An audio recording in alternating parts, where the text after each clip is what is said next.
This one says, no one was more pleased than I when we heard that Paramount was filming a new Star Trek television series. Um, so what is the subject and verb? You should always find the subject and verb, right? So no one, right? No one was pleased. Main idea. Okay, so let's just get rid of the garbage ones first. None being more pleased than I. First of all, none is not the same thing as no one. Why? Because none is probably talking about things, right? Not so much people. And in this one, it says no one, so we'll get rid of that. What about D?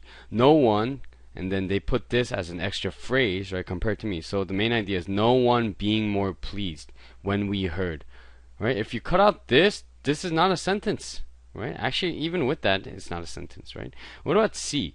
Nobody who was more pleased than I was.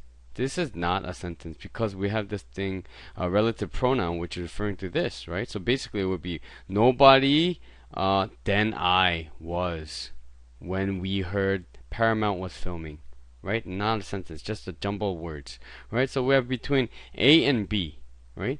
And A says nobody was more pleased than I. Okay, and B says no one took more pleasure than me. Okay, this is completely different meaning. This says take pleasure, right? Taking pleasure, but it doesn't say taking pleasure over here.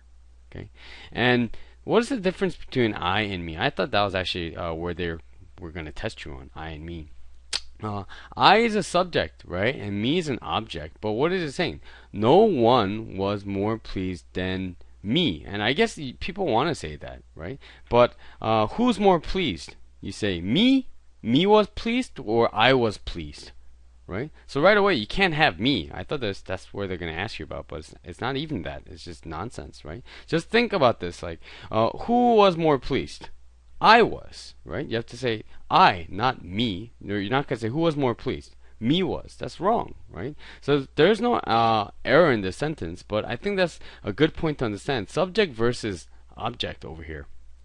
Okay, but you could see if this works or not because this has to be a sentence here because this is a dependent clause. And if you don't know this, go watch sentence structures. It says when we heard, okay, that Paramount was filming new Star Trek. So after that, it's not important, right? Because you could do whatever you want. So when we heard, no one was more pleased than I.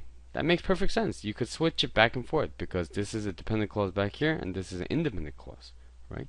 So, I mean, if you get rid of all the garbage and think about the logic between subject and object, I think this is an easy question.